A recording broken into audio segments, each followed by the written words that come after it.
அறியாமல் படிக்க தெரியாத பேசன என் கையிலே வைத்திருக்கக்கூடிய கதையால போய் ஒரே அடி ஆமா அடிச்சா அந்தரத்தின் மேலே செல்வாய். என்ன தடிச்சா உன்னை கிதையால் அடித்தா மேல போறதுக்கு 6 மாசம், கீழே வந்து உழுவுறதுக்கு 6 மாசம், மேல போறதுக்கு 6 மாசம், கீழே வரத்துக்கு 6 மாசம். சரியா போச்சு. அடுத்த மாடியில வந்து ஆடி போடுவான். சிரிடா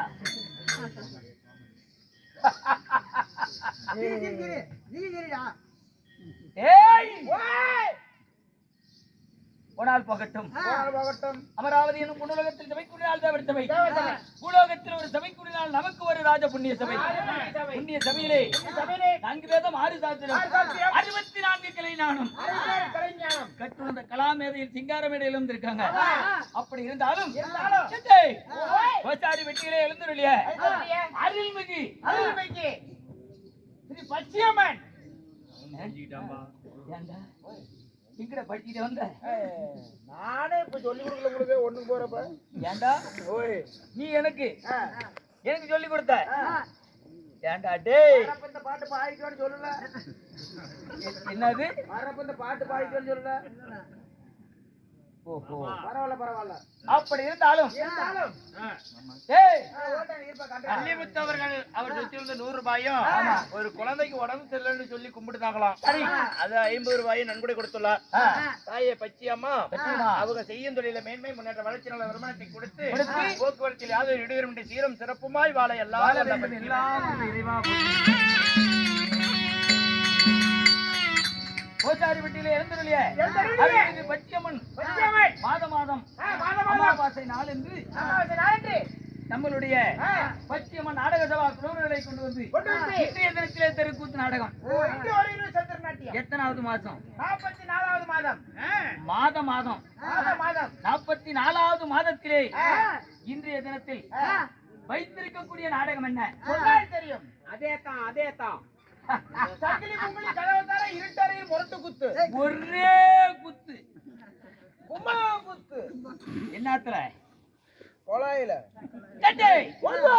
அப்படி இருந்த போதிலும் ராமாயணம் என்று சொல்லக்கூடியது சாமானியம் அல்ல. ராமாயணம் என்கிறது சாமானியம் அல்ல. ராமாயணத்தை படித்தவர்களும் ராமாயணத்தை காதில் கேட்டவர்களும் ராமா என்று ஒரு வார்த்தை சொன்னா, ஒரு 2 வார்த்தை சொன்னா கூட ஒரு நாளிகை போற உயிரை கூட நிறுத்தக்கூடிய சக்தி ராமாயணம் என்று சொல்லக்கூடிய நாடகத்திற்கு. அப்படி இந்த அருள்மிகு பச்சையம்மனுக்காக இன்று ராமாயணத்தில் ஒரு பாகமாக விளங்கக்கூடிய வாலிமோட்சம் என்கின்ற நாடகம். ஆமா இல்லையே, அங்குதன் பட்டாபிஷேகம். ஆமா அப்படி நாடகத்தில் நான் யார், என்னுடைய பெயர் என்ன சொல்லவா? சொல்லுகிறேன்.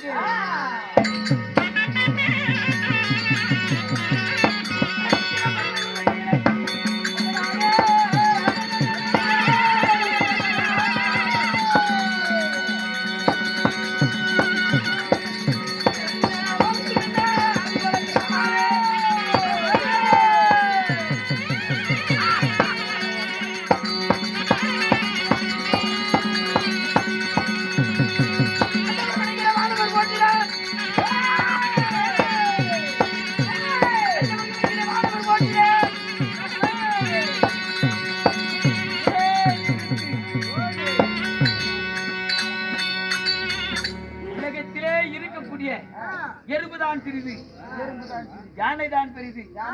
84 லட்ச ஜீவ வேதங்களும் உலகத்திலே புகழ் படைத்த என்னுடைய பெயரோ அங்குதன் என்று பெயர்.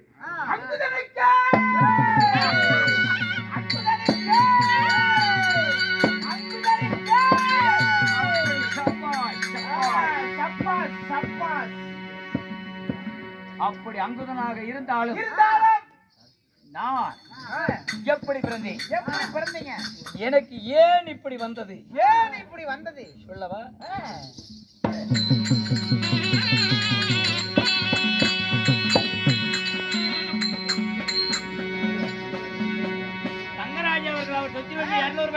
சொன்னார்.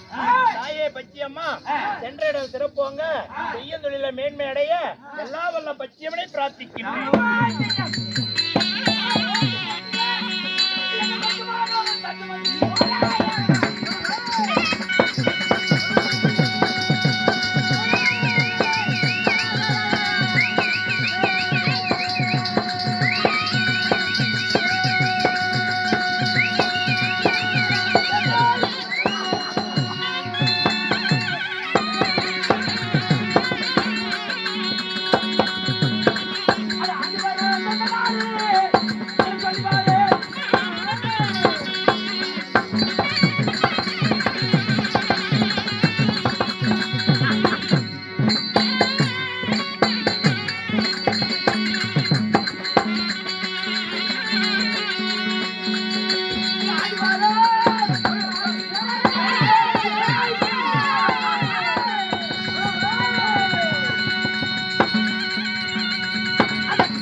நான் நாட்டு வரக்கூடிய சாம்ராஜ்யமும் சாம்ராஜ்யம் கிஷ்கந்தை. கிஷ்கந்தை. ஆமா, கிஷ்கந்தை. அப்படி கிஷ்கந்தைகளை ஆண்டு வந்தாலும் என் தாய் தந்தையார்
அங்கத்திலே சுமந்து விட்ட என் தந்தையோ வாலி. வாலி. ஆமா, வாலி. வாலி வாலி என்றால் வையகத்தில் வாழ்ந்தவர். வாலி வாலி என்றால் வையகத்தில் வாழ்ந்தவர். பேர கேட்டாவே எதிர் நின்னு முன்ன பார்த்தீங்கன்னா கூட எனது தந்தைக்கு உன்னுடைய பலன் கிடைக்குமா? அப்படி வீரதீர புஜபல பராக்கிரத்தோடு இருக்கக்கூடிய எனது தந்தை வாலிக்கு நான் பிறந்தவன். வாலிக்கு. ஆமா, சரிங்க. வாலிக்கு தந்தைக்கு பிறந்தவன் என் தாயாரு. அம்மா.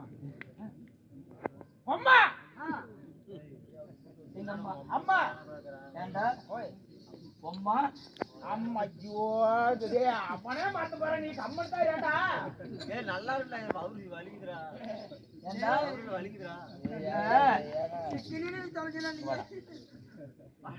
வாடா வாடா தருமடி வாங்கிக்கடா. சரி என்னத்தான் இருந்தாலும் அம்மான்னு சொன்னீங்க.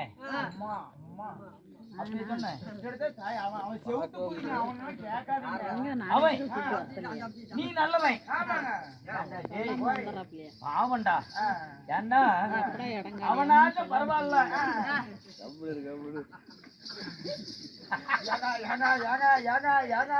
எங்க உடைச்சா எங்க புடுங்கணும்னு தெரியும். ஏண்டா யார உள்ளவே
சபையில் கேட்டுக் கொடுப்பது மனித குணம், கேளாமல் கொடுப்பது தெய்வ குணம்.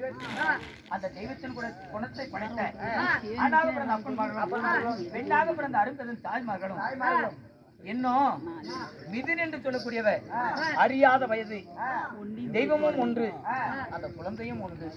அப்படி போல அவருடைய சொத்திலே இருந்து என் வேடத்தை பாராட்டி இந்த பச்சையம்மன் கோயில் சபைக்கு முன்பதாக எனக்காக அன்பளிப்பு அளித்தாங்க.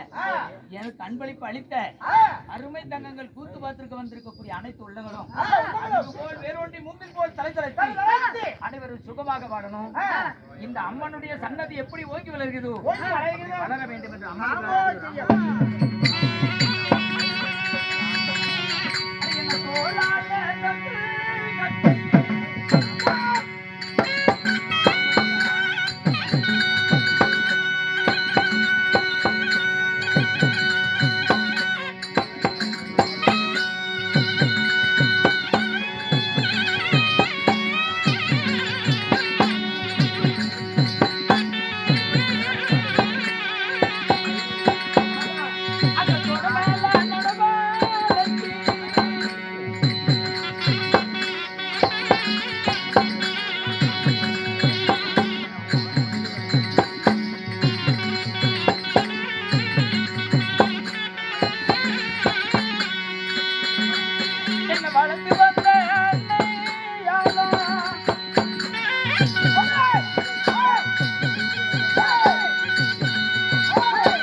என்னை வளர்த்து வந்த தாயோ தாரை.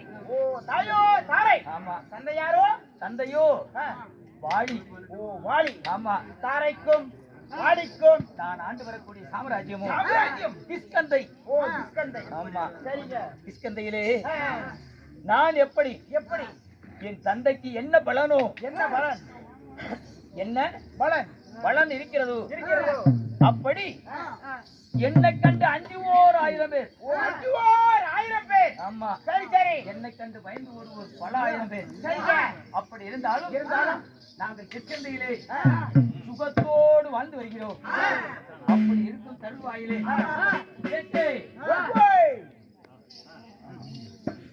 அப்படி இருந்த போதிலும் என் தந்தைக்கு யார் தெரியுமா? யாரு? தந்தை மகனாக விளங்கக்கூடிய என் மாமனாகப்பட்டவர் எங்கே கண்டாலும் என்ன விளையாடுவதற்கு போவதும் காய்கறி பறிப்பதற்கும். ஆமா